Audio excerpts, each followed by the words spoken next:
Boa tarde para você, amém? Você está feliz? Está bem com Jesus? Glória a Deus. Estou muito feliz de estar aqui nessa noite. Agora já é noite, hein? Nessa noite, acompanhada pelo meu marido, pelos pastores lá da nossa igreja.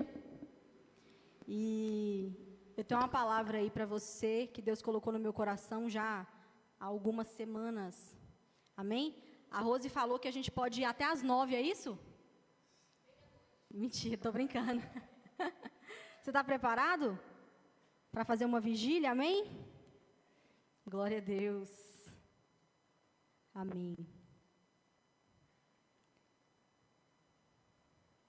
Há exatamente 2 semanas atrás, estava lá na minha casa, preparando uma palavra que eu ia levar lá na igreja, e Deus me deu essa palavra aqui, e eu pensei que era essa palavra que eu ia pregar lá na igreja. E aí, quando eu fui dormir, durante a madrugada, Deus me acordou e mudou a palavra. Amém?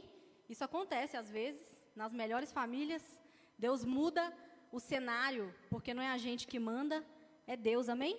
É o Espírito Santo. Então, e eu fiquei pensando, Deus, e essa palavra que eu tinha já pensado nela, meditado a respeito dela, e Deus falou para mim assim, calma, fica tranquila. E aí, quando eu conversei com a Rose, quando ela me fez esse convite, eu falei assim, então era isso, era essa a palavra. E durante essas 2, 3 semanas aí, eu fiquei meditando exatamente, unicamente nessa palavra. E até agora mesmo, eu estava lá na minha casa, pensando, o que mais que eu posso extrair dessa palavra? E o tema que Deus falou comigo dessa palavra é, eu quero ser a resposta para a minha nação. Amém? Você quer ser resposta para a sua nação? Você que está aí assistindo a gente em casa, você precisa ser a resposta para a sua nação. E a gente vai falar um pouquinho sobre isso. Por que a gente vai falar sobre isso? Porque é inegável que o ser humano, dentro dele, do íntimo dele, ele nasce se perguntando, por que eu nasci? Para onde que eu vou? Qual que é o meu propósito? Com quem será que eu vou casar? Onde será que eu vou morar? Que faculdade que eu faço? É inegável que o ser humano, em algum momento da vida dele, vai ficar se fazendo essas perguntas que são muito comuns e que foi até matéria de estudo em muitas faculdades por aí, de um filósofo que falava sobre isso. Valeu, hein? É chique aqui o negócio, hein? Um filósofo que falava assim, quem sou eu? Por que será que eu penso? Por que será que eu existo? E as pessoas, elas focam muito nisso. E a falta dessas respostas, a falta desse discernimento, desse direcionamento, traz uma série de problemas, como crise de ansiedade, crise de identidade, depressão e, por fim, o suicídio. Você sabia que a cada 40 segundos uma pessoa comete suicídio no mundo? Então, quer dizer que só no momento que a gente começou isso aqui, que já fazem 3, 4 minutos, várias pessoas já cometeram suicídio. E esse é um dado alarmante para a igreja. Nós que somos a igreja de Cristo, precisamos ser resposta para esse problema. Tem um álbum de uma menina, uma cantora gospel, que fala assim, quem acredita no propósito, entende o processo. Vocês já viram isso aí? Nas redes sociais, está bombando. É da Isadora, e ela fala assim, quem acredita no propósito, entende o processo. Mas não adianta só entender o processo, tem que amar. Você precisa amar o processo, abraçar o processo e se sentir plenamente satisfeito nele. E a gente vai falar sobre uma pessoa que abraçou o processo de Deus. Eu queria convidar você a abrir a sua Bíblia, lá no livro de Neemias. Amém? Neemias, no capítulo 1 mesmo. Está bem no inicinho aí da sua Bíblia.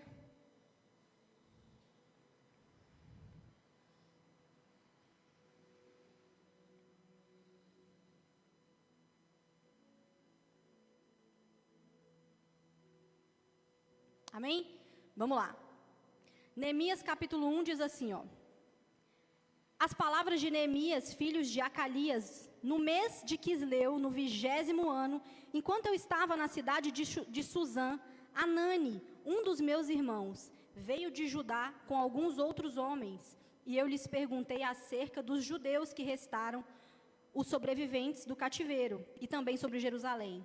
E eles me responderam: aqueles que sobreviveram ao cativeiro estão lá na província, mas passam por grande sofrimento e humilhação.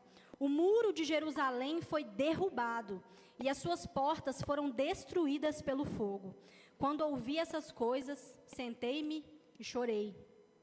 Passei dias lamentando-me, jejuando e orando ao Deus que está nos céus. Então eu disse: Senhor dos céus, Deus grande e temível, fiel à aliança e misericordioso com os que te amam e obedecem aos teus mandamentos, que os teus ouvidos estejam atentos e os teus olhos estejam abertos para a oração que o teu servo está fazendo diante de ti, dia e noite, em favor de teus servos, o povo de Israel.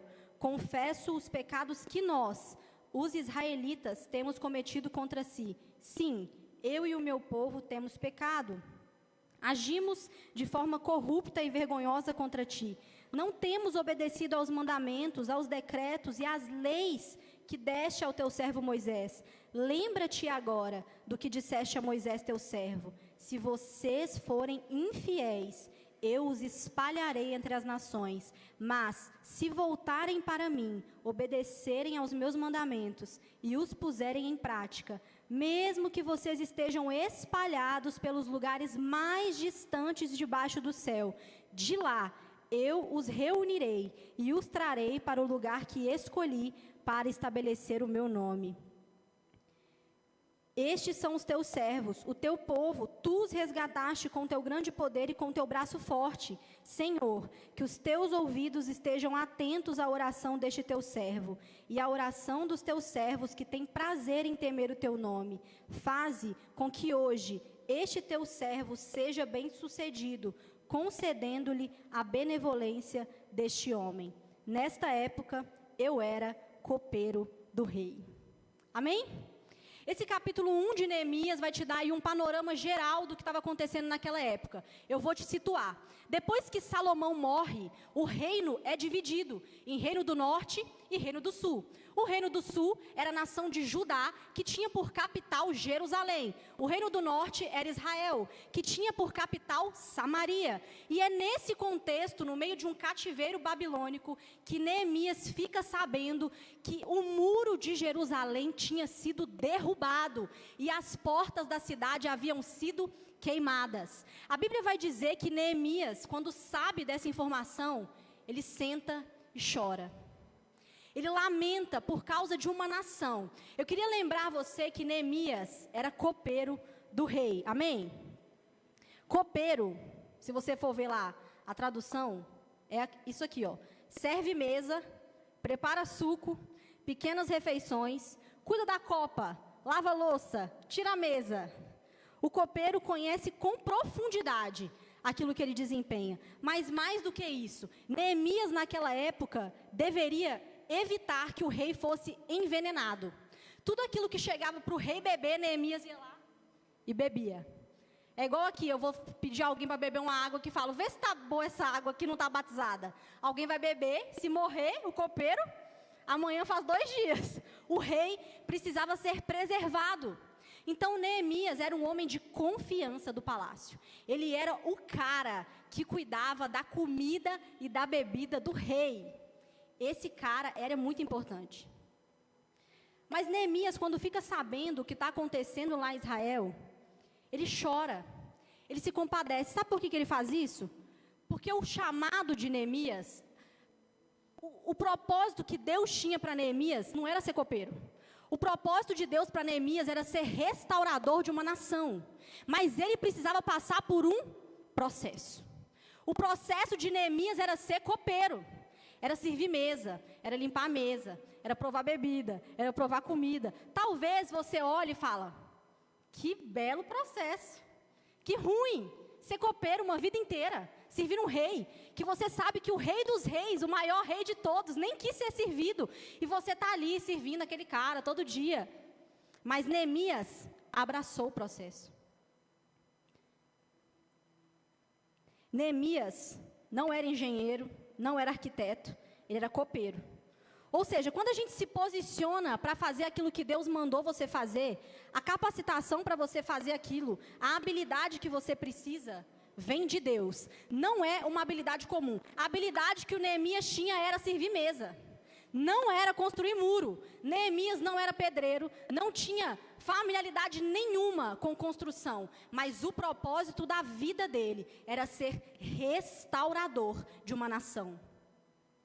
Quer dizer que quando Neemias entendeu, quando ele falou, não, a minha nação está sofrendo, então peraí, eu preciso me posicionar. Quando ele se posiciona, a capacitação para fazer algo incomum vem de Deus. A capacitação para fazer algo que ele não poderia fazer com as próprias mãos, a capacitação para pegar uma argamassa, jogar na parede, levantar bloco, dividir pessoas, talvez ali pastorear uma equipe, não era comum, não era normal, não vinha de Neemias, era superior. A questão não é o tamanho da revelação que você vai receber de Deus. A questão não é o tamanho do propósito que Deus quer que você cumpra. É o quanto você está disposto a obedecer. Neemias, quando ele ouve aquilo que está acontecendo, ele fala, Deus, tem misericórdia desse povo. Olha, eu sei que nós somos infiéis. Olha, Neemias, a Bíblia vai dizer que Neemias era um homem justo, íntegro, de oração, tá? Neemias não era um Zé Bocoió, não. Mas ele se coloca numa posição de arrependimento. Ele fala, Deus, eu também pequei. Essa nação é a minha nação. Eu também fiz errado. Porque muitas vezes é muito fácil a gente olhar para o outro e falar, ó, sua vida está toda bagunçada. Enquanto a nossa também está. Então, Neemias, ele fala assim, ó, Deus, tem misericórdia de nós. Não é misericórdia daquele povo pecador que deixou a cidade ser destruída, não.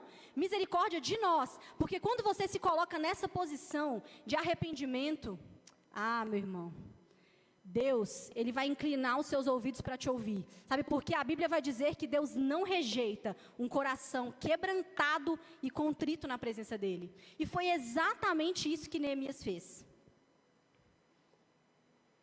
Neemias deixou um trabalho confortável como oficial de um palácio, numa cidade rica e poderosa, para se tornar governante de uma cidade pequena, que estava pobre e cercada de inimigos.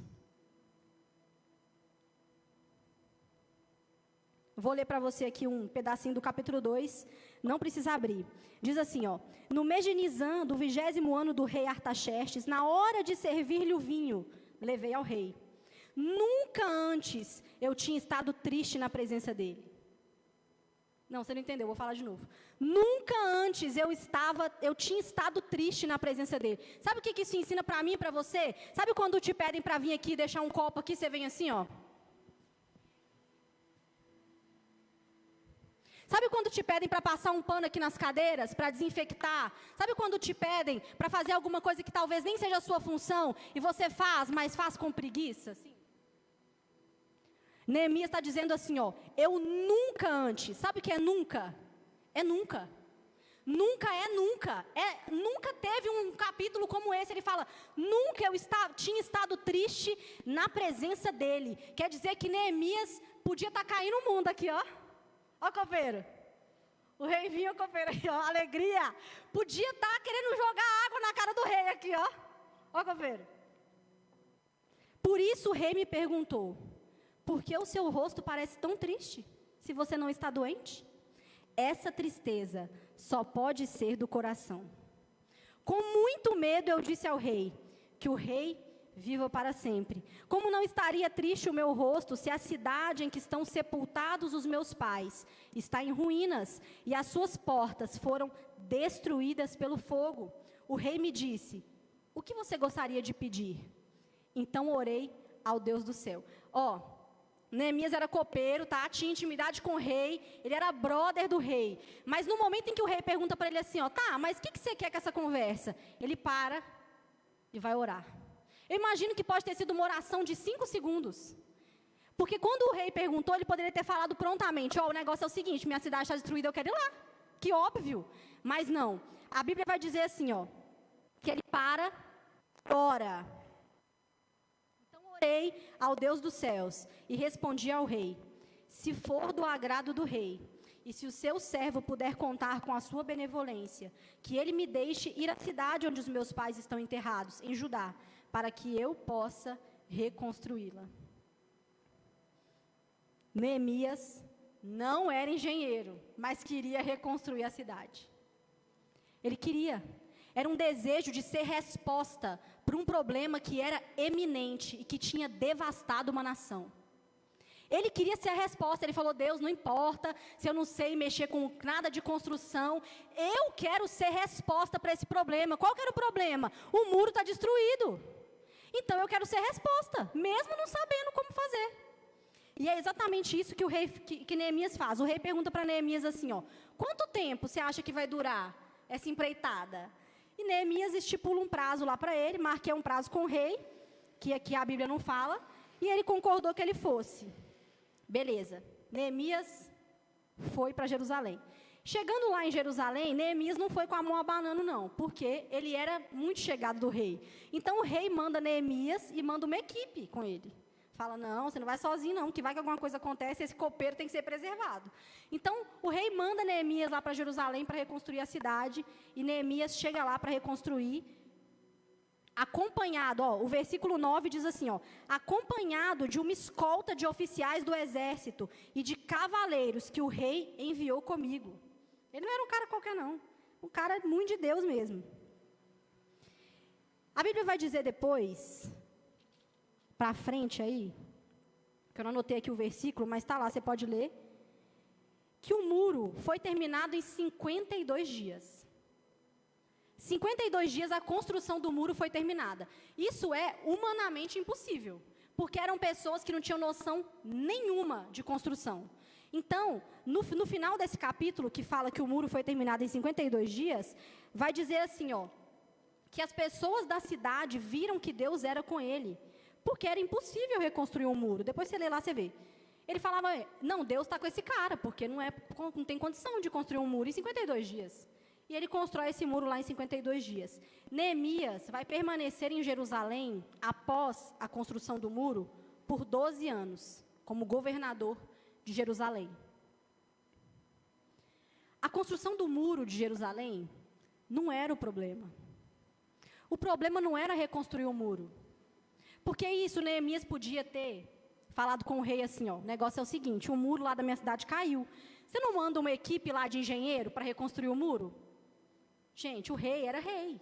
Ele podia fazer o que ele quisesse, ele podia chamar a melhor equipe. Ele podia ter os melhores homens. Ele podia falar: ó, o negócio é o seguinte, os muros da cidade desse menino aqui caíram. Vai lá e levanta o muro. Mas o problema de Jerusalém não era só o muro que tinha caído. Jerusalém precisava de uma reforma espiritual. Construir os muros, levantar as portas da cidade, não representava só uma construção. Aquilo ali era devolver para Jerusalém o que eles tinham perdido. Era mostrar para eles que, olha, o nosso Deus ainda está com vocês. O nosso Deus ainda se importa com vocês. E mais do que isso, era fechar as portas para a idolatria. A Bíblia diz que quando o muro de Jerusalém cai e quando as portas são destruídas, a idolatria entra e ela é avassaladora. As pessoas de Jerusalém começaram a se casar com outros povos e começaram a permitir cultos para outros deuses. Então quer dizer que aquela nação que havia sido separada por Deus, havia se misturado com outras nações. Então Neemias não vai para Jerusalém só para reconstruir um muro e para colocar portas na cidade. Ele vai lá para devolver a adoração para aquele lugar. Ele vai lá para falar assim: olha, eu estou aqui como um porta-voz de Deus, para dizer para vocês que mais do que fechar as portas de um muro, que é físico, vocês precisam fechar a porta do coração de vocês, para tudo aquilo que está lá fora. A Bíblia vai dizer que Neemias vai colocar guardas nas portas, e que tinha horário para entrar e sair de Jerusalém, não era bagunçado. As pessoas tinham um horário para fazer as suas compras, para visitar pessoas e retornarem para aquela cidade, porque aquela cidade era uma cidade santa. Deus, quando chama a nação de Israel, ele tinha um propósito muito específico para aquele povo, que é que eles fossem diferentes de todas as outras nações. Mas o que aconteceu depois do fim do reinado de Salomão? Com a queda, o declínio do império, com a divisão dos reinos, a idolatria entrou. E eles começaram a fazer acordos, alianças com nações pagãs. começaram a cultuar outros deuses, a instituir dentro de Jerusalém templos que adoravam outros deuses. E isso não incomodou só Neemias, incomodou a Deus. Porque se Deus não se importasse com isso, Deus não teria tirado Neemias de onde ele estava, dentro de um palácio, para colocar ele lá e falar assim, ó, eu vim devolver para vocês a adoração a Deus. Eu vim para trazer para vocês um conserto. Muitas vezes Deus vai nos enviar a lugares que não precisam só de comida ou de reconstrução de muros. Deus vai levar você para lugares, para que você devolva para aquele lugar a adoração a Deus. Para que você certifique, fale assim, olha, até ontem imperavam outros reinos, outros deuses eram adorados aqui, mas a partir de agora, Deus está nesse lugar. Eu devolvo para esse lugar a adoração, eu devolvo para esse lugar a presença de Deus, eu fecho as portas para tudo aquilo que está lá fora. Olha, tranca as portas. A Bíblia vai dizer que mesmo com tudo isso que Neemias fez, quando ele volta para o palácio, ele fica sabendo que as portas já tinham sido derrubadas de novo, e que o povo já estava de novo se casando com outras nações, fazendo acordos pagãos. E sabe o que Neemias faz? Deixa o palácio de novo, fala para o rei, ó, eu vou ter que ir lá. E volta lá em Jerusalém, e institui a adoração de novo, e fala com o povo de novo para eles se consertarem. Sabe o que isso ensina para mim e para você? Nunca é tarde demais. Nunca é tarde demais. Sabe o que a Bíblia diz? Que mais vale um cão vivo do que um leão morto. Mais vale alguém que é desprezado pela sociedade. Mais vale alguém que você tem que insistir 10.000 vezes com aquela pessoa viva, do que um leão que já morreu. O que um leão morto pode fazer? Nada. Nós precisamos lutar pela nossa nação. Se no Brasil existe uma cultura que foi estabelecida, nós precisamos estabelecer a nossa cultura. Cultura, essa palavra cultura, quer dizer prestar culto. Tudo que você adora, tudo que você presta culto, então uma cultura é estabelecida. Sabe por que o Brasil é conhecido como o país do futebol? Porque foi estabelecida uma cultura para que se adorasse o futebol. Porque o futebol está acima do bem e do mal. Pessoas deixam de orar para assistir a jogos. Pessoas deixam de pagar contas para comprar ingressos para jogos. E o problema não é o futebol em si, é que foi estabelecida uma cultura maligna de idolatria por um jogo. O Brasil tem muitas culturas como essa. O futebol é um dos problemas. Então nós, a igreja, precisamos ser resposta para todos esses problemas. Onde existe uma pergunta lá fora, nós precisamos ser a resposta. Onde existem pessoas lá fora perguntando, quem irá por nós? Nós temos que estar disponíveis e falar, eu vou. Ninguém quer ir? Eu vou. Ninguém quer pregar? Eu prego. Ninguém quer buscar? Eu busco. Ninguém dá nada por essa pessoa? Eu dou. Sabe por quê? Porque as pessoas estão cansadas de gente que fala muito.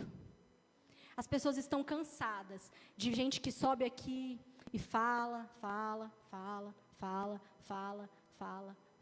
e não faz nada. O meu convite para você e o convite que Deus foi para mim não é para falar sobre uma resposta, é para ser. O convite é seja resposta. O convite não é pregue sobre a resposta, o convite não é fale sobre a resposta, o convite não é ore pela resposta. Você é a resposta. Você é a resposta. Vista essa camisa. Vista essa camisa.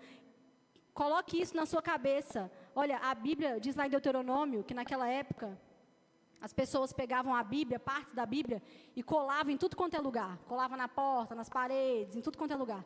E ele tem um versículo de Deuteronômio que diz assim, ó, e tu a inculcarás todos os dias, ao deitar, ao levantar, ao respirar, ao comer. E é exatamente isso. Você precisa acordar e pensar, Deus, como é que eu vou ser resposta hoje? Quando você for comer, é Deus, como que eu me torno resposta até comendo? Deus, como que eu me torno resposta no ambiente de trabalho que você me colocou? Deus, como que eu me torno resposta no meu casamento? Deus, como que eu me torno resposta na minha família? Como que eu me torno resposta na minha igreja? Chega de gente que fala muito e não faz nada. Chega, as pessoas estão cansadas de só ouvir. Só ouvir. Nós precisamos estabelecer uma cultura para que você seja a resposta. Neemias vestiu a camisa. E a Bíblia vai dizer, lá no finalzinho da história dele, quando fala de tudo que aconteceu, ele vai falar assim, ó. Ele volta para a casa do rei e ele fala assim, ó. Não te esqueças, ó meu Deus, deles, pois novamente profanaram o ofício sacerdotal e a aliança do sacerdócio dos levitas. Desta forma, eu purifiquei novamente os sacerdotes e os levitas, de tudo que era estrangeiro, e lhes designei responsabilidades, cada um em seu próprio cargo. Também estabeleci regras para todas as provisões. Em tua bondade, Senhor, lembra-te de mim. Neemias nem por um momento abandonou esse povo. Nem por um momento ele desistiu. Nem por um momento ele pensou que era um fardo pesado demais. Ou que aquelas pessoas nem mereciam aquilo que ele estava fazendo. Em todos os momentos que você vai ler esse livro, ele vai falar, olha Deus, eu sei que eles erraram, mas perdoa a gente. Olha Deus, eu sei que eles profanaram o seu sacrifício, mas tem misericórdia de nós. Eu sei, Deus, que eles fizeram tudo errado, mas tem misericórdia da gente. Neemias é a prova viva de alguém que decidiu ser resposta. Amém? Eu quero orar com você.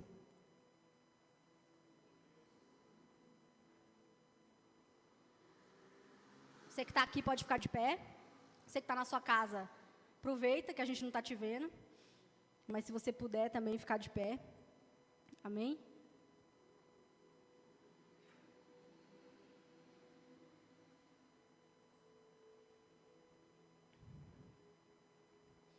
Durante muito tempo da minha vida, eu orei perguntando para Deus qual era o meu propósito de vida. Eu orava e falava, Deus, para que eu nasci? Para onde que eu vou? Como eu vou me mover? O que eu tenho que fazer? E a vida vai passando, e você faz faculdade, você casa, você faz um monte de coisa, toma um monte de decisões. E eu pensei, qual que será o propósito de Deus para mim nesse lugar? Porque, o propósito de Deus para nós, ele é geográfico. Deus não é doidão, não. Deus faz tudo bem certinho. Então, o propósito de Deus para nós, inclusive, é geográfico. Então, Deus me trouxe de uma outra cidade, de um outro estado, para estar aqui. Então, eu pensei, uma coisa Deus tem aqui, nesse lugar, comigo. E eu orava e perguntava para Deus assim, Deus, para onde que o Senhor vai me enviar? Me envia para algum lugar. Me envia, sei lá, para a África, que é meu sonho de consumo, pisar lá naquela terra lá. Me envia para algum lugar. E esse ano, nós inauguramos o ano com um evento que marcou o Brasil, que foi o Descend, que é o envio. As pessoas foram marcadas por um evento que dividiu a história. Pessoas de todas as nações estavam paradas, impactadas por aquilo que estava acontecendo. E sabe o que Deus fez? Enquanto a gente estava clamando a Deus para nos enviar, enquanto a gente estava clamando a Deus para nos mandar para outra nação, sabe para onde que Ele mandou eu e você? Para casa. Sabe por quê? Porque Deus quer nos ensinar algo. Não pensa que Deus é o Deus do acaso, porque Ele não é. Deus quer ensinar para mim e para você que antes de você ser referência em uma nação, você precisa ser referência dentro de casa.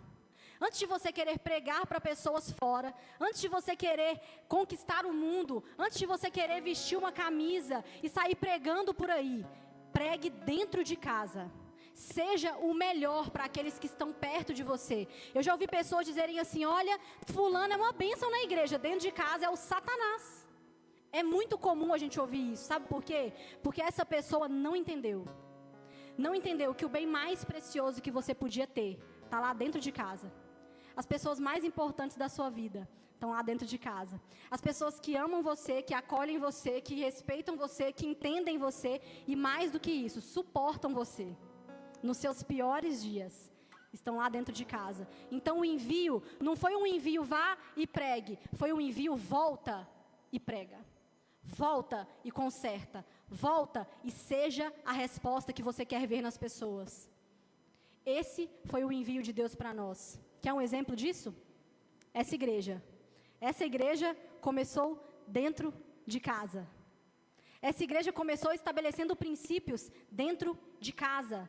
Foram pessoas sendo transformadas dentro, para depois vestirem uma camisa e falar: agora nós estamos fora. Ei, agora nós estamos prontos para ir. Ei, agora vocês podem olhar para nós, porque nós nos tornamos uma referência de algo que não foi imposição de mãos, não foi orado, não, foi buscado. Foi muito joelho na oração, muito preço pago, muita busca incessante pela presença de Deus, para que algo acontecesse dentro, para depois ir para fora. O nosso problema é que a gente quer as coisas de fora para dentro, e Deus não trabalha assim. Eu quero convidar você a fechar os seus olhos, aí onde você está, que você coloque as mãos no seu coração e que você fale comigo assim: Senhor, eu quero ser a resposta. Senhor, eu quero ser a resposta para a minha nação, mas eu quero começar certo, eu quero começar de dentro para fora, assim como foi Deus com tantos homens de Deus, assim como o Senhor fez em tantas nações, faz na minha vida.